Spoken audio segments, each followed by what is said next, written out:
My parents refused $120,000 to save my child, but spent $300,000 on my brother's wedding.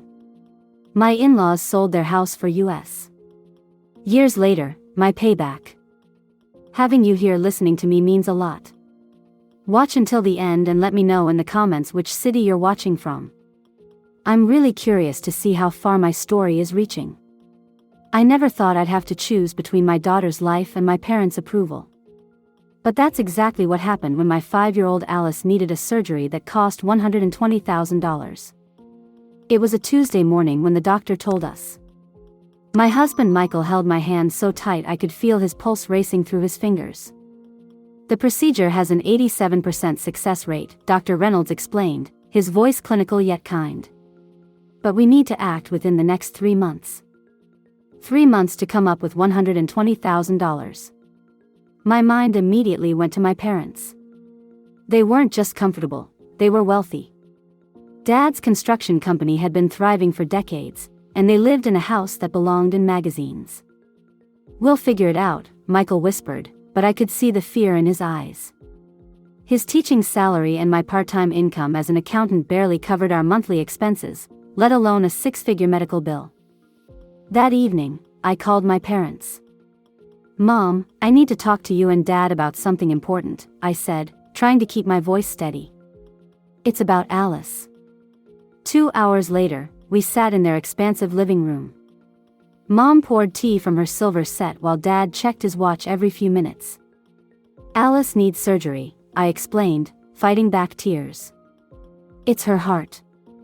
We need $120,000, and our insurance won't cover it." Mom's teacup froze midway to her lips. Dad's expression didn't change. "That's a lot of money, Courtney," he finally said, his voice flat. "I know it is, but this is Alice's life we're talking about," I pleaded. "You know we wouldn't ask if it wasn't absolutely necessary." Mom set down her cup. "What about payment plans? Have you looked into charitable organizations?" "We've tried everything," Michael said. "The specialists who can do this surgery don't offer payment plans, and the waiting lists for assistance are too long." Dad cleared his throat. "We're not in a position to just hand over that kind of money right now." I felt like I'd been slapped. "Not in a position?" "Dad, you just bought a new boat last month." "That's different," Mom interjected. "That was already budgeted for." I stared at them, these people who had raised me, who had held Alice when she was born, who had everything but were offering nothing.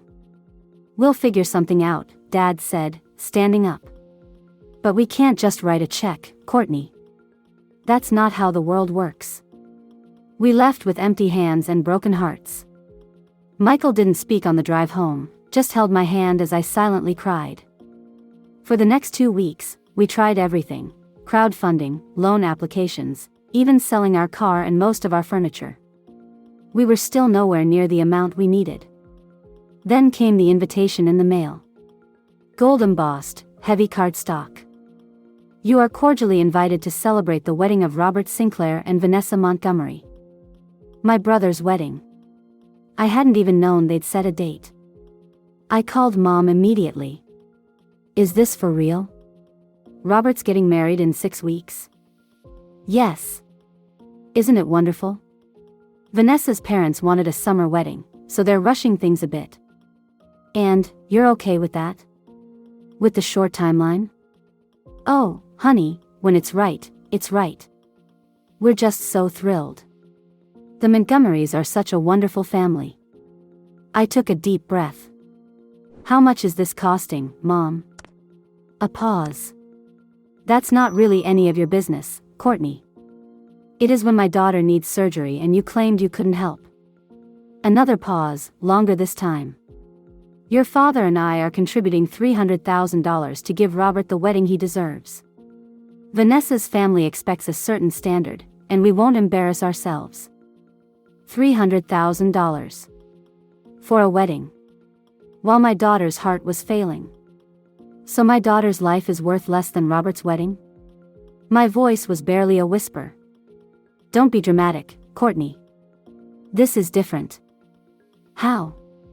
How is this different?" Robert has always made us proud. He's building a future with a respectable family. You've always made choices we didn't understand." There it was. The truth I'd always known, but they'd never said aloud. I wasn't the favorite. I never had been. My choice to become a mother? To marry a teacher instead of a lawyer? Those are the choices that make my daughter less worthy of living? That's not what I meant. I hung up. I couldn't bear to hear another word. When I told Michael what happened, he just held me and let me cry until I had no tears left. Then he picked up his phone. "Who are you calling?" I asked. "My parents," he said, his voice resolute. "They might not have much, but they've always been there when it matters." As I watched him dial, a cold realization settled in my chest. My family had just shown me exactly who they were and where I stood. And I would never, ever forget it. James and Martha Winters lived in the same two-story colonial for 40 years. It was the house where Michael had grown up, where we'd had our wedding reception in the backyard, where Alice had taken her first steps. When Michael called them that night, they listened silently as he explained our situation. "Bring Alice over tomorrow," Martha said simply. "We'll talk then." The next day, Alice played with her favorite stuffed rabbit in their living room while Martha served coffee in mugs she'd had since the 70s. James sat in his worn recliner, hands folded over his stomach, watching his granddaughter with quiet intensity. "We've been thinking about downsizing anyway," Martha said, as though discussing the weather instead of their entire life's investment. "Mom, Dad, we can't ask you to do this," Michael began. James held up his hand. "You didn't ask. We're offering." His voice, always gruff, had a finality to it that silenced any argument. "But it's your home," I whispered, tears threatening to spill over. "Courtney," Martha reached across the coffee table and took my hand, "walls and a roof don't make a home. That little girl does." She nodded toward Alice. "Our home is wherever our family is." 2 days later, their house was on the market. A week after that, they accepted an offer for $150,000, more than enough for Alice's surgery and a small apartment for them to rent. While Alice was in pre-op, I kept thinking about the stark contrast. My own parents, who had everything, had given nothing. My in-laws, who had little, had given everything. The surgery lasted 7 hours. The longest 7 hours of my life. Michael and I sat in the waiting room, along with James and Martha. My parents were noticeably absent. I had texted them the date and time of the surgery. Mom had replied, "Thinking of you. So busy with wedding preparations." When Dr. Reynolds finally emerged, his scrubs wrinkled but his eyes bright, he delivered the news we'd been desperate to hear. She did beautifully. The repair was successful. It was like the weight of the world lifted off my shoulders. I collapsed into Michael's arms, both of us sobbing with relief. James, not a man given to public displays of emotion, wiped his eyes with a handkerchief. Martha squeezed my hand so tightly it almost hurt. During Alice's recovery, my phone remained silent. No calls from my parents, no texts asking how she was doing. Just silence. Until the wedding invitation arrived. "Your presence is requested." It began, as though nothing had happened, as though my daughter hadn't just fought for her life. I called Robert. My relationship with my brother had always been complicated, him being the golden child, me the disappointment, but I thought surely he'd understand this. "I can't believe you're actually going through with this," I said when he answered. "What are you talking about?" "The wedding, Robert. Your $300,000 wedding while your niece was dying." A pause. "Courtney, don't start with the dramatics. Mom and Dad told me Alice is fine now."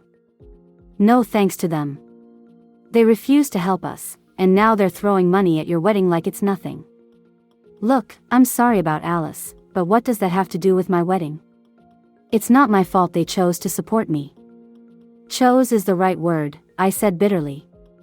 "They chose you. They've always chosen you. Maybe because I don't constantly disappoint them," he snapped. Maybe because I actually did something with my life instead of settling. His words cut deep. Settling? Is that what you think my life is? You could have been anything, Courtney. And you chose to be this. A part-time accountant married to a teacher, living paycheck to paycheck. I hung up, hands shaking. 2 days later, I mailed back the RSVP card with, "Will not attend," checked off. The day of Robert's wedding, I received a text from Mom. "Your absence has been noted by everyone. I hope you're happy with your choice." My choice. As if I'd chosen any of this. That evening, while Robert was celebrating his new marriage, I sat on our second-hand couch watching Alice sleep peacefully on Michael's chest. James and Martha had come over with pizza and were washing dishes in our kitchen, arguing good-naturedly about the correct way to load a dishwasher. I should have been devastated by my family's betrayal. Instead, I felt strangely calm. The truth was out in the open now. No more pretending we were a normal, loving family. No more making excuses for their behavior. No more hoping they would change. "You okay?" Michael whispered, careful not to wake Alice. I looked at my daughter, her chest rising and falling without struggle for the first time in months. I looked at my husband, who had stood by me through all of this without once placing blame. I looked toward the kitchen, where his parents, now practically homeless because of their sacrifice, were laughing over soap bubbles. "I will be," I answered truthfully. That night, I made a decision. I would build something for us, for Alice, for the Winters. Something my parents could never take away. Something that would ensure that my daughter would never have to beg for what she needed to survive. I didn't know then that my parents would come back into our lives years later, not out of love or regret, but out of necessity. And when they did, I would be ready. 3 years passed quickly. Alice grew from a fragile 5-year-old into a thriving 8-year-old whose scars were fading faster than my memories of betrayal. I glanced at her through the kitchen window as she played tag with the neighbors' kids, her laughter carrying on the spring breeze. No one watching her would ever guess she'd once been tethered to hospital machines, fighting for every heartbeat. "She's something else, isn't she?" Michael said, wrapping his arms around my waist from behind. "Pure resilience."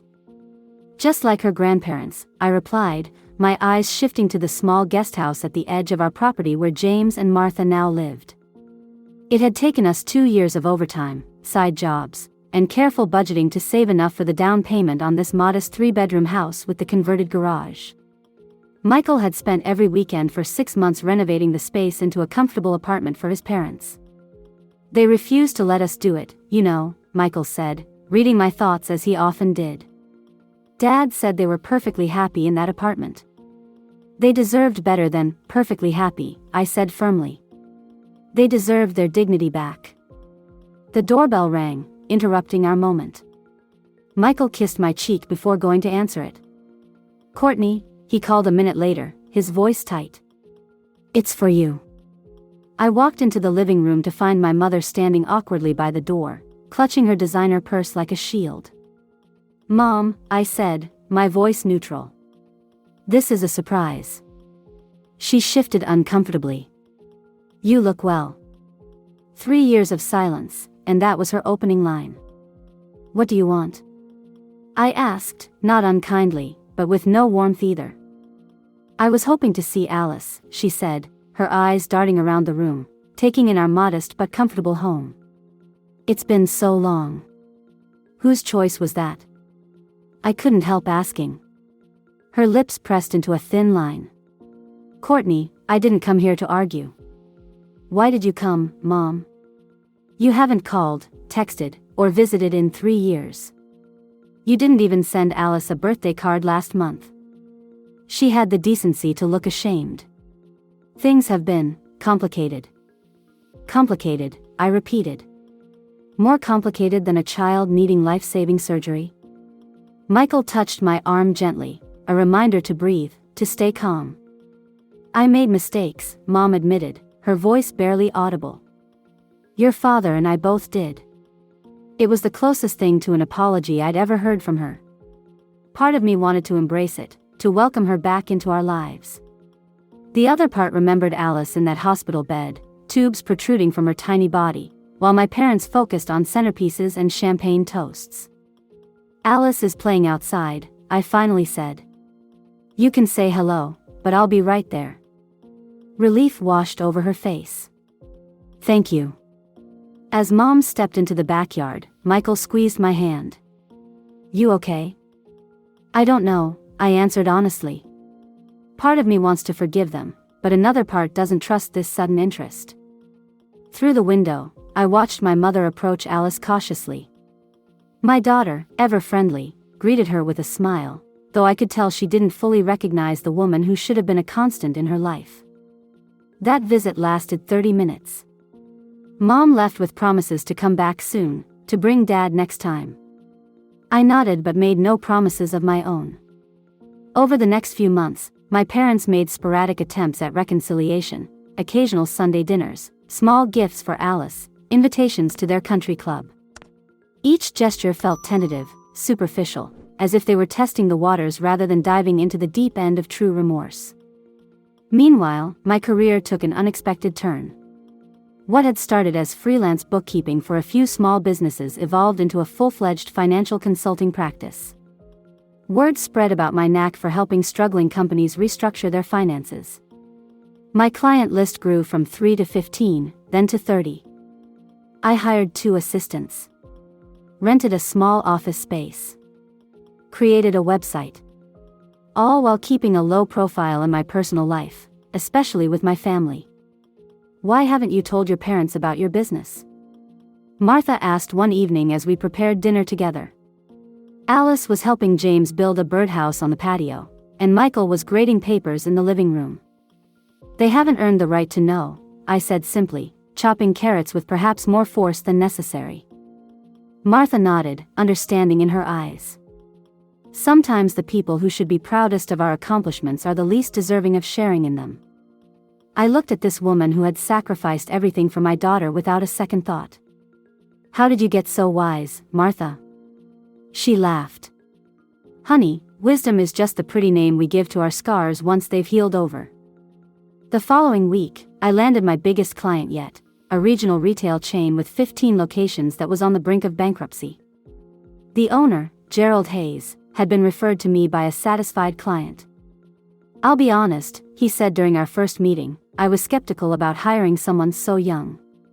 But Tom swears you're a miracle worker. 6 months later, Gerald's business was not only solvent but expanding. My fee was substantial enough that Michael and I could finally pay off the last of Alice's medical bills and start a college fund for her future. Life had found a new rhythm. A good one. I'd built something meaningful from the ashes of betrayal, even if my family didn't know it yet. Then came the phone call that would change everything once again. My father never called me directly. Communications always came through my mother, who acted as the family diplomat. So when his name flashed on my phone screen one Tuesday afternoon, my stomach tightened with dread. Dad? I answered, pressing the phone to my ear. Courtney. His voice sounded strained, older. I need to speak with you. In person. It's important. Is everything okay? Is Mom? Your mother's fine, he cut in. This is about business. My business. My curiosity piqued despite my reservations. What about your business? Not over the phone, he insisted. Can you meet me at the office tomorrow? 9 a.m.? I hesitated. Sinclair Construction had been my father's pride and joy for 30 years, the empire he built, the legacy he'd always intended for Robert to inherit. I'd visited the imposing downtown building countless times growing up, but hadn't set foot there since before Alice's surgery. I'll be there, I finally said, my mind racing with possibilities. That night, I barely slept. Michael held me as I tossed and turned, my thoughts a jumbled mess of suspicion and speculation. You don't have to go, he reminded me. Whatever he wants, you don't owe him anything. I know, I whispered. But I need to hear what he has to say. The next morning, I dressed carefully in my most professional outfit, a navy pantsuit and the pearl earrings Martha had given me for my birthday. Armor, of sorts.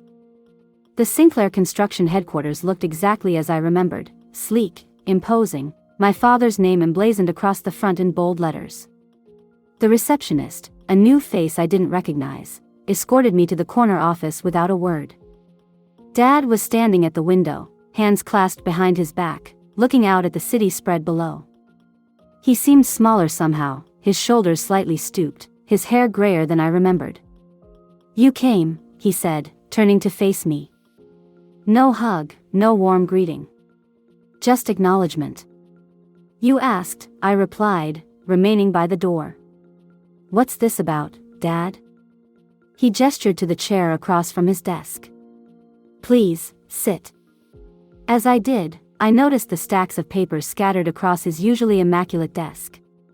Balance sheets, invoices, bank statements. My accountant's eye immediately spotted the problem, numbers in red. Too many of them. "The business is in trouble," I stated rather than asked. He nodded, sinking into his leather chair. "Robert was supposed to take over the financial side 3 years ago, after." He trailed off, avoiding mention of the wedding. "But he's never had a head for numbers. Made some bad investments. Borrowed against assets we couldn't afford to leverage." I said nothing, waiting. My father was a proud man. Whatever had compelled him to call me must be serious. "Last month, we lost the Westlake project, our biggest contract in years. 2 days ago, the bank called in our loans." I scanned the nearest statement. "How much are you underwater?" "4 million, give or take." The figure hit me like a physical blow. Jesus, Dad. I've tried everything, called in favors, approached investors, even put the lake house on the market. But it's not enough, not fast enough. He looked at me directly for the first time. Then I heard something interesting from Gerald Hayes last week at the Chamber of Commerce dinner. My breath caught. Gerald was one of my biggest clients. He couldn't stop singing the praises of his financial consultant. How she saved his business from bankruptcy, restructured his debt, negotiated with his creditors. Turned everything around in 6 months. I swallowed hard, understanding dawning. And he mentioned my name. Dad nodded. Imagine my surprise. My daughter, the one who was settled for a simple life, secretly building a reputation as the go-to financial fixer in town. The irony wasn't lost on me. For years, they dismissed my choices, my career, my life. Now my father sat across from me, essentially begging for the expertise he'd never valued. "I need your help, Courtney," he said, the words clearly painful for him to utter. "The company won't survive without it." 1,000 emotions surged through me: vindication, anger, satisfaction, hurt. The little girl inside me who had always sought her father's approval wanted to jump at the chance to finally prove my worth. The woman who'd watched her parents choose a wedding over her daughter's life wanted to walk away without a backward glance. "What about Robert?" I asked. "Where is he in all this?" Dad's expression darkened. "Robert and Vanessa separated 6 months ago. He's been unreliable. Drinking too much. Missing meetings. The divorce is getting ugly. The perfect son, the golden child, falling from his pedestal." I felt no joy in it, only a hollow sadness for the brother I'd once adored before family dynamics poisoned our relationship. "And Mom? Does she know you're asking for my help?" "Your mother doesn't know how bad things are," he admitted. "She knows business is slow, but not that we're on the brink of losing everything." I stood up, needing to move, to think. The company my father had built from the ground up, the legacy he'd been so proud of, was crumbling. And he'd turned to me. The irony was almost too perfect. "If I agree to help," I said carefully, "it would be on my terms. Complete transparency. Full authority to make necessary changes. No interference from you or Robert." He flinched at my conditions but nodded. "Whatever it takes. I'll need time to review everything. All the books, contracts, loans, everything." Of course. I turned to leave, then paused at the door. One more thing, Dad. This isn't just business. Not for me. Before I decide, I need to know, do you understand what you did to us? To Alice? His face crumpled, age lines deepening around his mouth. Every time I see that little girl, I remember. Every time. It wasn't quite an apology, but the raw pain in his voice told me it was as close as my proud father could come. As I drove back to my office, my mind raced with possibilities. I could save my father's company, I was almost certain of it. The question was, should I? After everything they'd done, did I owe them anything? But another voice whispered from somewhere deeper, this isn't about what you owe them. It's about who you are. Who you choose to be. When I walked into my house that evening, Alice ran to greet me, throwing her arms around my waist. Over her head, I met Michael's questioning gaze. Well? He asked quietly. I took a deep breath. It's time for the Sinclairs to learn exactly who they turned their backs on. The conference room at Sinclair Construction fell silent as I closed my laptop. After 2 weeks of forensic accounting, I had finally pieced together the full picture of the company's financial state. It was worse than my father had admitted. $7 million, I said quietly. Not 4. You're $7 million in debt with another $1 million in payroll and vendor obligations coming due next month. My father's face paled. Robert, who sat across from me, looked like he might throw up. My mother, who'd insisted on attending once she learned I was involved, clutched her designer handbag so tightly her knuckles whitened. That's impossible, Robert muttered. I would have known if. You would have known if you'd bothered to check the books instead of signing whatever was put in front of you, I cut in, my voice level but firm. Or if you hadn't authorized those 3 equipment purchases last year without confirming the financing terms. Robert's face flushed with anger and embarrassment. I was trying to modernize. You were trying to compete with Thompson Construction, I corrected. Ego-driven decisions, not business ones. My father cleared his throat. Pointing fingers won't solve anything. The question is, can you fix it? I looked at each of them in turn, my father, desperate but still proud, my mother, shocked and out of her depth, my brother, defensive and crumbling. Yes, I said finally. But not without major changes. And I mean major. The next morning, I arrived at Sinclair Construction at 7 a.m. sharp, dressed in a crisp black suit, my hair pulled back in a neat bun.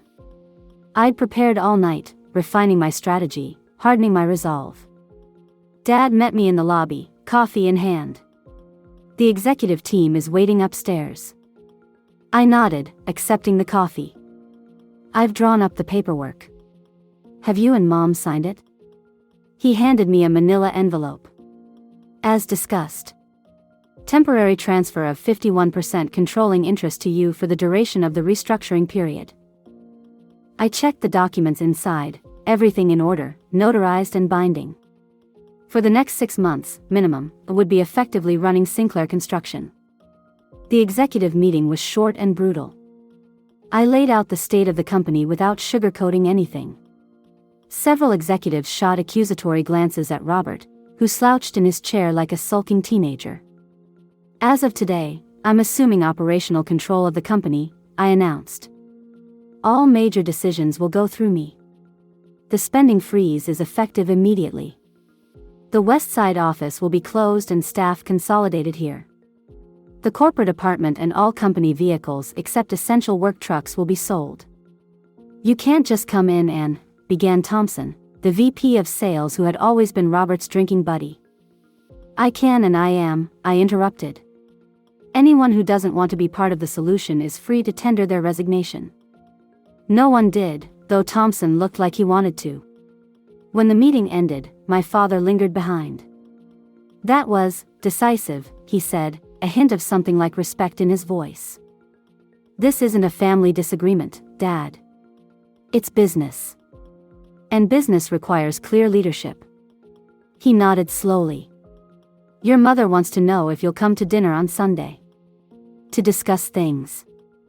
I gathered my papers. I'll be there. But there's nothing to discuss. The plan is in motion. The next few weeks were a blur of 16-hour days. I negotiated with creditors, restructured debt, canceled wasteful contracts, and identified inefficiencies that had been draining the company for years. Some of my decisions were unpopular, especially the salary cuts for senior management, including Robert.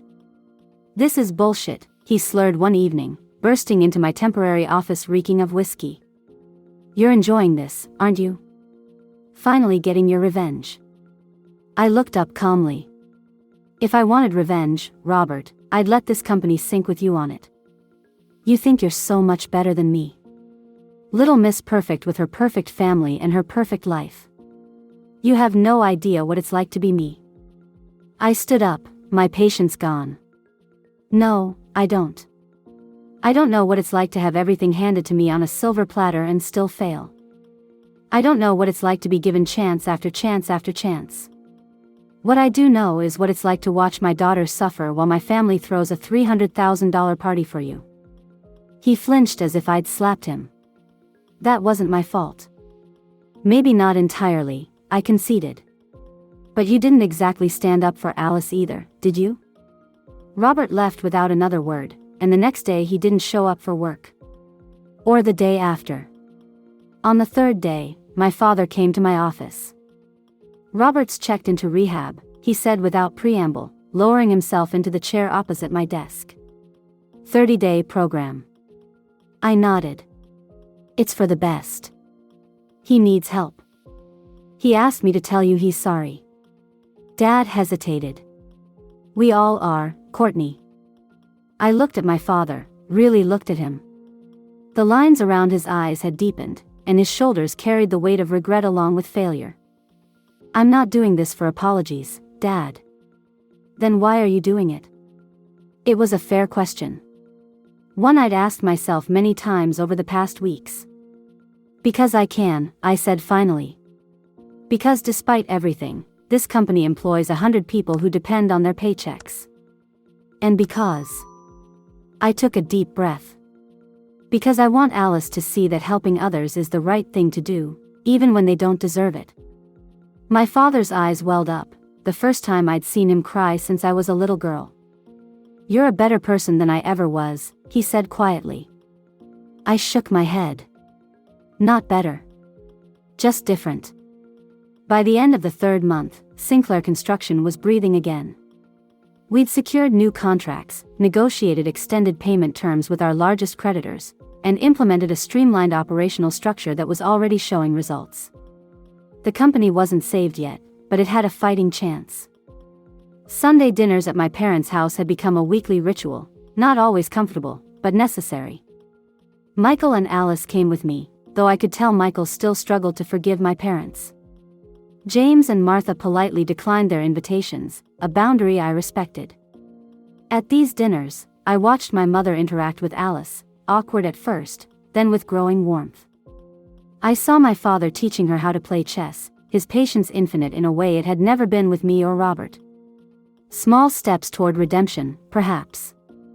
And step by step, piece by piece, I continued rebuilding what had been broken, both the company and, perhaps, our family.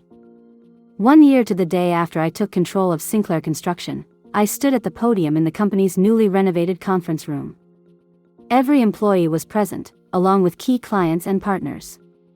My family stood in the front row, my father looking proud but nervous, my mother elegant in a subdued blue dress, and Robert, 6 months sober, his expression a mixture of respect and lingering resentment. Michael and Alice sat in the second row beside James and Martha, who had finally agreed to attend a company function. This was, after all, a special occasion. A year ago, I began, my voice steady, Sinclair Construction was on the brink of collapse. Today, I'm pleased to announce that we've not only stabilized but are returning to profitability for the first time in 3 years. Applause filled the room. I allowed myself a small smile before continuing. We've repaid 40% of our outstanding debt, secured contracts that will carry us through the next 2 fiscal years, and implemented systems that will prevent the mismanagement that led to our crisis. My eyes met Robert's briefly. He nodded almost imperceptibly, an acknowledgement, not quite an apology. This company was built on a foundation of quality work and integrity, I continued. We lost sight of that for a while, but we've found our way back. And now it's time for the next phase in Sinclair Construction's journey. I paused, letting the anticipation build. No one in the room except Michael knew what I was about to announce. Effective today, I am stepping down as interim CEO. Murmurs of surprise rippled through the audience. My father's eyebrows shot up in alarm.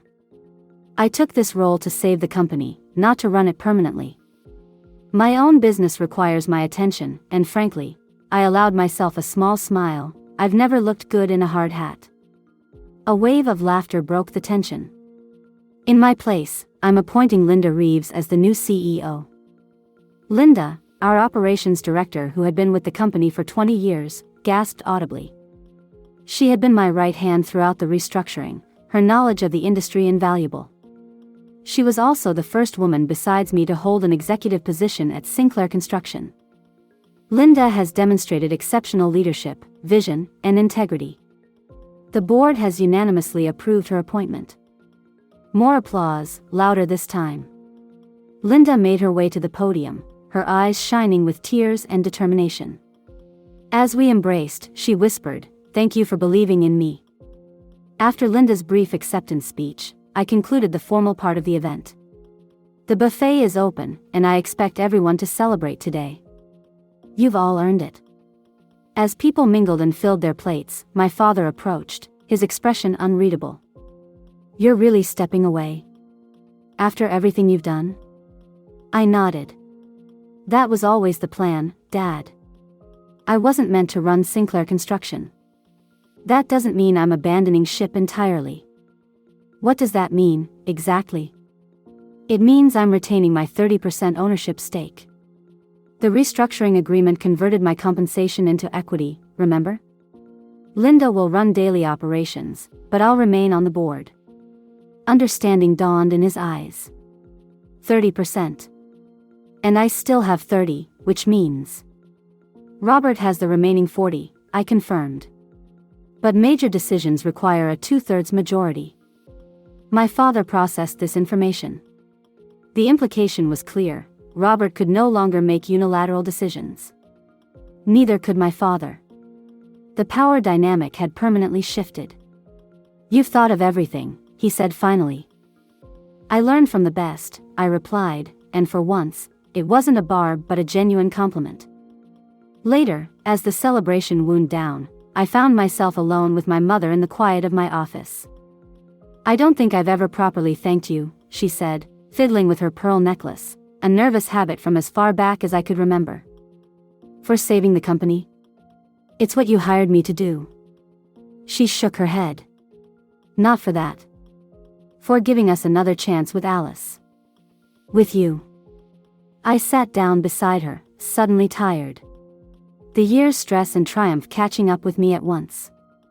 I didn't do it for thanks, Mom. I know, she said softly. That's what makes it so remarkable. She hesitated. I keep thinking about what would have happened if we'd lost her. If James and Martha hadn't. Her voice cracked. I'd never seen my mother so vulnerable, so stripped of her careful composure. But we didn't lose her, I said. She's here. She's thriving. Because of them. Not us. She wiped at a tear. We should have been the ones to help. We had the means. We just didn't have the heart. It was the most honest thing my mother had ever said to me. The past is the past, Mom. We can't change it. But we can choose what happens next. She nodded, composing herself. You grew up to be extraordinary, Courtney. No thanks to us. The evening ended with a family dinner, not at my parents' house, but at mine. James and Martha joined us, along with Robert, who was making tentative steps toward reconnection. The conversation flowed more easily than it had in years, perhaps ever. After everyone left, Michael and I sat on our back porch, watching the stars emerge in the clear night sky. Alice had gone to bed, exhausted but happy after an evening of being the center of attention. You did it, Michael said, his arm around my shoulders. You not only saved their company but made it better than it was before. I did, I agreed, a sense of peace settling over me. Was it worth it? All the stress, the long hours, facing them every day? I considered his question carefully. It wasn't about worth, in the end. It was about proving something to myself. And what was that? That I could walk through fire and come out stronger. That their approval or disapproval doesn't define me. That I can help people who hurt me without letting them hurt me again. Michael squeezed my shoulder. I'm so proud of you. In our bedroom later, I opened my closet and pulled out a small wooden box I'd kept hidden for months.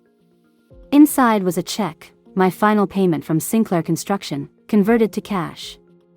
Tomorrow, I would drive to the bank and deposit it into a special account I'd set up.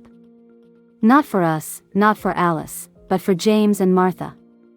Enough to buy back the kind of home they deserved, with a generous cushion for their retirement.